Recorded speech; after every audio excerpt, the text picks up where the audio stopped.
ফেসিস্টদের প্রচারণার তো অনেক বেশি বয়স না, এবং ফেসিস্টদের প্রচারণা তো আসলে অন্যরা আলাদা করতে পারে, যেমন আওয়ামী লীগ আমলে আমরা আলাদা করতে পারতাম। আপনি যদি ফেসিস্টদের প্রচারণা বলে কারো জবান বন্ধ করতে চান, এটি আসলে খুব ঠিক কাজ হবে কিনা, আপনার কাছে আমার এটি প্রশ্ন। না দেখুন, এখন তাহলে আপনাকে আরো মূল জায়গায় আসতে হবে যে আওয়ামী লীগ কি রাজনৈতিক কার্যক্রম এই মুহূর্তে করতে পারবে কিনা, বাক স্বাধীনতা বা রাজনৈতিক স্বাধীনতার কথা বলে। এখন আওয়ামী লীগ ফ্যাসিজমের সাথে জড়িত, গণহত্যার সাথে জড়িত, এবং তার বিচার প্রক্রিয়া চলছে। তো ফ্যাসিজমের সাথে যেহেতু তারা জড়িত এবং বিচার প্রক্রিয়া চলছে, এই মুহূর্তে আমরা বলেছি যে তার রাজনীতি করার সুযোগ নেই। তা আওয়ামী লীগ দল হিসেবে যেহেতু তার রাজনীতি করার সুযোগ নেই, তার আদর্শ প্রচারণা করাও আসলে সুযোগ নেই। তো সেই জায়গা থেকেই না, সেটি আপনাদের সিদ্ধান্ত। আওয়ামী লীগ যেমন মানে তার সরকারের নির্বাহী সিদ্ধান্তে সে জামাত ইসলামের রাজনীতি নিষিদ্ধ করেছিল, আপনারাও সেটি করতে পারেন, কিন্তু সেটি আপনার মুখে বলছেন কেন আওয়ামী লীগের রাজনীতি নিষিদ্ধ ঘোষণা করেন? এটা আপনার মুখের কথা, তো এটি কি কেমন কেমন মনে হয়, যে মনে হয় যে এটি মানে একটা প্রত্যেকটা জিনিসের একটা ইয়া আছে না, আপনি তো নিষিদ্ধ করতেই পারেন ইচ্ছা করলে। সেটিকে আপনি ট্রাই করেছেন বা করছেন আপনারা?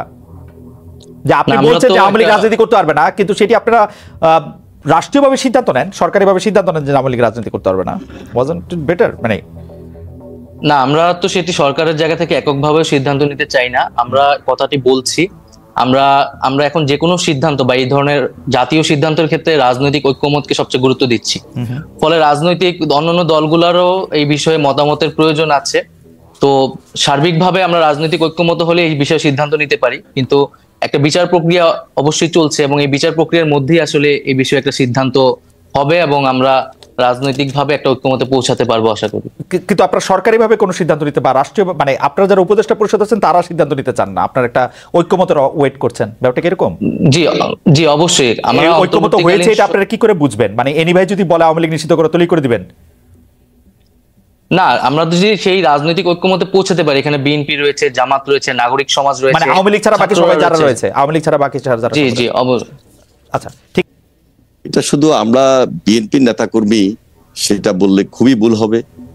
সাধারণ মানুষ সেখানে অনেক ত্যাগ স্বীকার করেছে, এবং কাঙ্ক্ষিত লক্ষ্যে পৌঁছার জন্য আমরা বারবার চেষ্টা করেছি, আঘাতপ্রাপ্ত হয়েছি, বাধাপ্রাপ্ত হয়েছি। সর্বশেষ আপনারাই লক্ষ্য করেছেন যে ছাত্র জনতার আন্দোলন কিভাবে একটা কাঙ্ক্ষিত লক্ষ্যে পৌঁছে, এবং সেখানে এই কাঙ্ক্ষিত লক্ষ্যে পৌঁছার ক্ষেত্রে সেখানে এই দেশে তরুণ সমাজ, ছাত্র সমাজের ভূমিকা খুব উল্লেখযোগ্য ছিল। আমরা সেখানে সমর্থন দিয়েছি, এবং একটা পর্যায়ে আমরা নির্যাতিত হয়েছি, ছাত্ররা নির্যাতিত হয়েছে, ছাত্ররা খুনের শিকার হয়েছে। যারা দেখেন যে হেলিকপ্টারে পর্যন্ত সেখানে ছাত্রদেরকে গুলি করে হত্যা করা হয়েছে, আমরা গ্রেপ্তার হয়েছি ওই পর্যায়ে।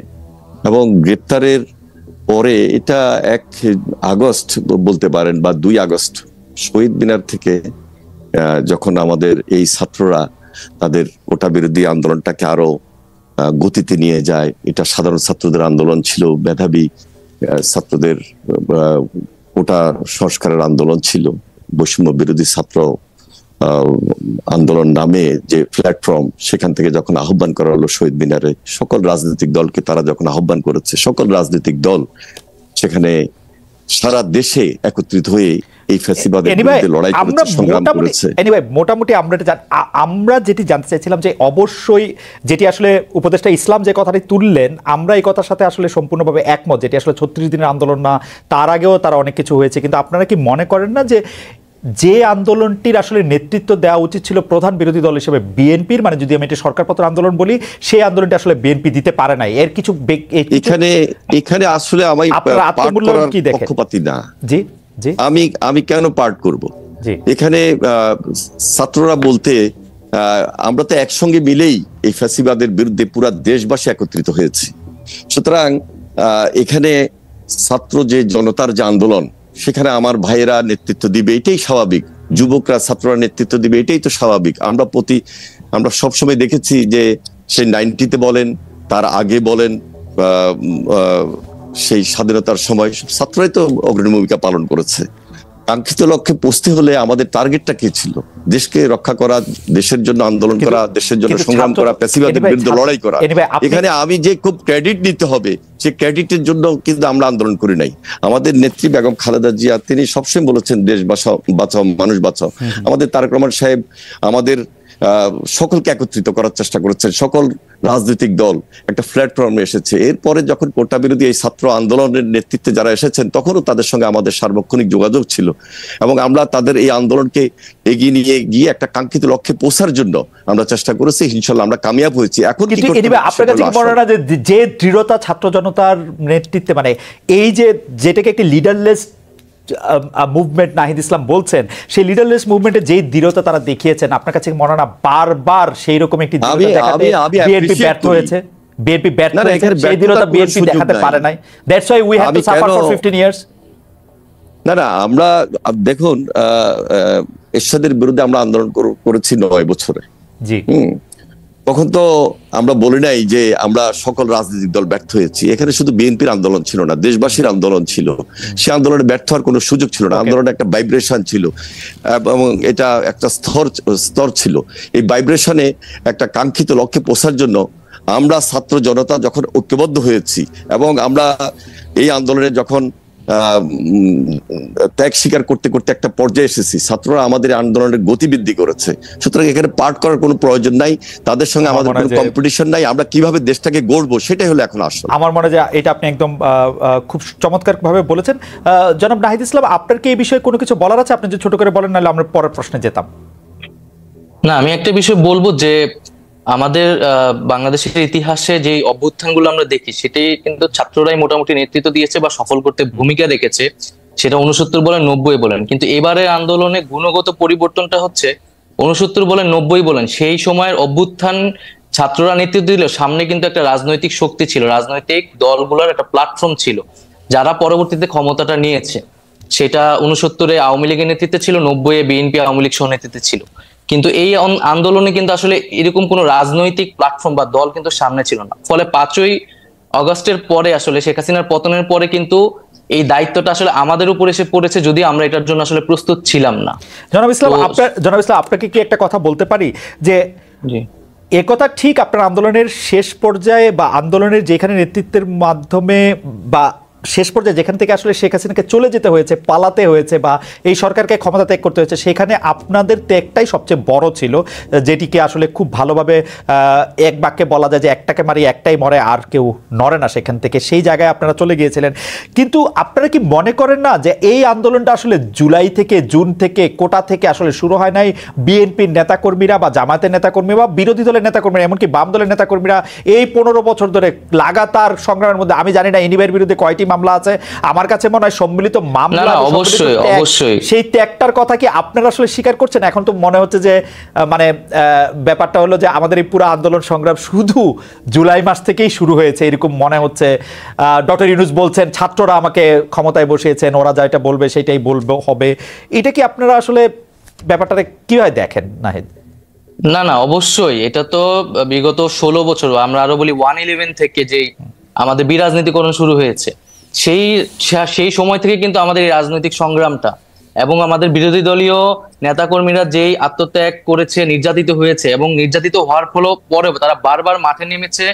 তারা নামার কারণে কিন্তু একটা রাজনৈতিক পরিবেশ আমরা পেয়েছি, কথা বলার মিনিমাম পরিবেশ কিন্তু আমরা পেয়েছি, যে জায়গায় আমরা নেমে কথা বলতে পেরেছি। এবং এই অভ্যুত্থানেও আমরা সকল রাজনৈতিক দলের সেই ভূমিকাকে স্বীকার করি এবং তারা ভ্যানগার্ডের মতো ছিল, গুলির সামনে ছিল। এবং ব্যক্তিগতভাবে বললেও কিন্তু ছাত্রদল বলেন বা শিবির বলেন বা বামপন্থী সংগঠন, প্রত্যেকেই আমাদেরকে নানাভাবে সহযোগিতা করেছে। ব্যক্তিগতভাবে আমাদের জীবন রক্ষার্থেও তারা অনেক ভূমিকা পালন করেছে। ওকে, আমার মনে হয় যে জনাব নাহিদ ইসলাম এটা খুব পরিষ্কার করে বলেন। নাহিদ ইসলামের কাছে প্রশ্নে যাওয়ার আগে আমি একটু এনিভার কাছে যেতে চাই। নাহিদ ইসলাম, আপনাকে আমি প্রশ্নটি করে রাখি। না, ঠিক আছে, আসছি আমি প্রশ্নে। এনি ভাই, আমরা কিন্তু সবাই যখন এই সরকার চলে গেল, তখন ছাত্র জনতার আন্দোলনের ফলে এই সরকার পাওয়ার পরে আমরা কিন্তু একটা জরুরি প্রয়োজন বোধ করেছিলাম যে আমরা একই ধরনের সরকার, যে সরকারকে কেউ ফেসিস্ট বলছেন, যে সরকারকে কেউ নিপীড়ক বলছেন, সেরকম আর একটা সরকার চাই না। সেই ইঙ্গিতটা কিন্তু আপনাদের উপরও ছিল। কিন্তু যে আমাদের যে ভয় ছিল, এনি ভাই আপনার কাছে কি মনে হয় না সে ভয়টা খুব অমূলক ছিল না? আমি দুই একটা উদাহরণ দিই। এই আন্দোলনের আপনাদের সহচর সাবেক ডাকসু ভিপি ভিপি বা ডাকসু ভিপি নূর থেকে শুরু করে সরকার থেকেও কেউ কেউ কিন্তু আপনাদেরকে উদ্দেশ্য করে বলেছেন চাঁদাবাজি, সিন্ডিকেট ইত্যাদিতে আওয়ামী লীগের জায়গাগুলি বিএনপি ও তার অঙ্গ সংগঠনে কেউ কেউ দখলদারিত্ব কায়েম করেছে, নিজেরা মারামারিতেও জড়িয়ে পড়ছে। এ নিয়ে আপনাদের শীর্ষ নেতারাও হুঁশিয়ারি দিচ্ছেন, বহিষ্কার করেছেন, কমিটি স্থগিত করছেন, তবু থামছে না কেন? আমরা কি এটা ধারণা করতে পারি যে এখন যদি বিএনপি জনগণের ম্যান্ডেট নিয়ে ক্ষমতা আসে তাহলে একই ধরনের কাজ আবার করতে থাকবে, যেটি বিগত সরকারের সময় আমরা এটি দেখেছি? দেখুন, আমরা খুব পরিষ্কারভাবে আমাদের কথাগুলো জাতির সামনে আমরা তুলে ধরেছিলাম।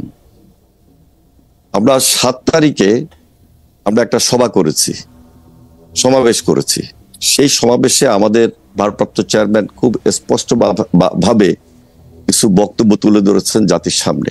অনেকে সেই সমাবেশটা নিয়েও তখন চিন্তা বলেছিল যে এই মুহূর্তে সভাটা না করলে হয়তো হতো, কিন্তু একটা বৃহৎ দলের কিছু মেসেজ আমাদের ওই মুহূর্তে থাকার দরকার ছিল, এবং সেই মেসেজগুলো পরবর্তীতে সত্যি হয়েছে যে আমাদের যে দিক নির্দেশনা যে আমাদের এই জাতির সামনে, সেখানে বিএনপি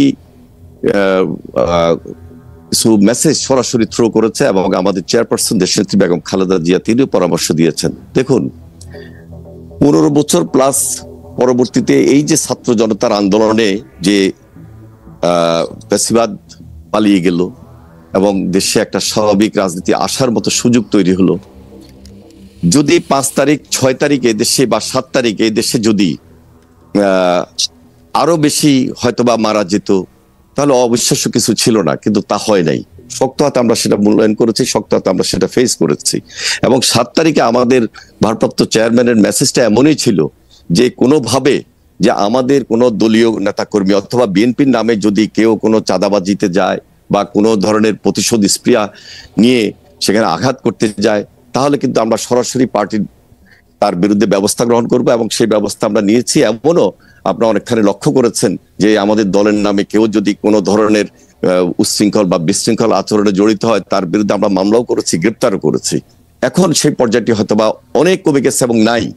আমাদের দলের নাম অনেকে ব্যবহার করার চেষ্টা করেছে। আমরা খুব শক্ত হাতে আমাদের দলের পক্ষ থেকে কিছু সিদ্ধান্ত নিয়েছি, সেই সিদ্ধান্ত অনুযায়ী আমরা আমাদের কর্মকাণ্ডকে অব্যাহত রেখেছি। আর আপনি যেটা বলছেন যে দেখেন, গত 15 বছরে 1.5 লক্ষ মামলা, 60 লক্ষ সাধারণ নেতা কর্মীদের বিরুদ্ধে, এবং আমার বিরুদ্ধে অনেক মামলা ছিল আমাদের। সবই ঠিক আছে, সবই ঠিক আছে, কিন্তু কেউ কেউ মাঠের কেউ কেউ বলছেন আপনারা যেহেতু নির্যাতিত হয়েছেন, আপনারা যেহেতু আর্থিক ক্ষতির সম্মুখীন হয়েছেন, আপনারা গেলে সেটি পুষিয়ে নিতে চাইবেন, ব্যাপারটা ঠিক কিনা? না, আমি বলি, আমরা বলেছি বারবার যে আইনকে আমরা নিজের হাতে তুলে নেব না, এবং আমরা আমাদের নেতা কর্মীদেরকে বলেন আর আমাদের অনেক সমর্থকদেরকে বলেন, আমরা সব জায়গায় একটা মেসেজ দিয়েছি। যেহেতু আমাদের একটা বড় রাজনৈতিক দল, গণমানুষের দল, আমাদের নাম ভাঙিয়ে অনেকে অনেক কিছু অপকর্ম করার সুযোগ দিচ্ছিল। আমরা প্রতিশোধ কোনোভাবেই আইনের বাইরে নেওয়ার চেষ্টা করব না। যেহেতু এই সরকার রাষ্ট্রীয় ক্ষমতায় বর্তমানে অন্তর্বর্তীকালীন সরকার রয়েছেন, এই যে অ্যাডভাইজার নাইক সাহেবরা রয়েছেন, তাদের প্রতি আমাদের উদাত্ত আহ্বান ছিল যে এই যে বাস, ট্রাক, টার্মিনাল, তারপরে আপনি বলেন সিএনজি স্টেশন, আপনি যদি বলেন বালুমহল, আপনি যদি বলেন টেম্পো স্টেশন, এই ধরনের অনেক জায়গায় চাঁদা এই দেশে কালেকশন বিভিন্নভাবে হয়ে আসছে অতীতে। সুতরাং এগুলা কিন্তু একটা গভর্নমেন্টের দায়িত্ব। কোনোভাবে একটা দল পরিবর্তন হলো, একটা সরকার চলে গেল, সেটা আবার আমাদের কেউ সেখানে দখলে যাবে না, সেটার কোনো সুযোগ নেই। আমরা সেখানে হস্তক্ষেপ করেছি, এবং গভর্নমেন্টের দায়িত্ব হলো সেখানে আগের অর্ডারগুলোকে ক্যান্সেল করবে এবং নতুন করে সেটা সরকার আওতাদের নিয়ে আসবে, যেন আমাদের দলের কেউ নাম ভাঙিয়ে সেখানে ইনক্লুড না হতে পারে, সেখানে ঢুকতে না পারে। সেই ব্যাপারে আমরা খুব সতর্ক ছিলাম। আপনাকে ধন্যবাদ, এখনো সতর্ক। আপনাকে অনেক ধন্যবাদ। আমি শিওর যে জনাব নাহিদ ইসলাম এই ব্যাপারটি মাথায় রাখবেন। তিনি যেহেতু সরকারে আছেন, ক্যাবিনেটে আছেন, তারা নিশ্চয়ই ব্যাপারটি নিয়ে আলোচনা করবেন এবং এই ব্যাপারে তারা সিদ্ধান্ত দেবেন। আমি জনাব নাহিদ ইসলামের কাছে জানতে চাইবো যে মাননীয় প্রধান উপদেষ্টা, এবং আপনাকে নিয়ে কটূক্তির অভিযোগে চট্টগ্রামে একটি নালিশি মামলা হয়েছে। আওয়ামী রেজিমের সময় এইসব মামলাকারীরা নানাভাবে পুরস্কৃত হতেন, রাষ্ট্রীয় সুযোগ সুবিধা পেতেন। আপনাদের পক্ষ নিয়ে যিনি মামলা করছেন তিনিও কি পুরস্কার পাবেন, কটূক্তির অভিযোগে যিনি মামলা করেছেন?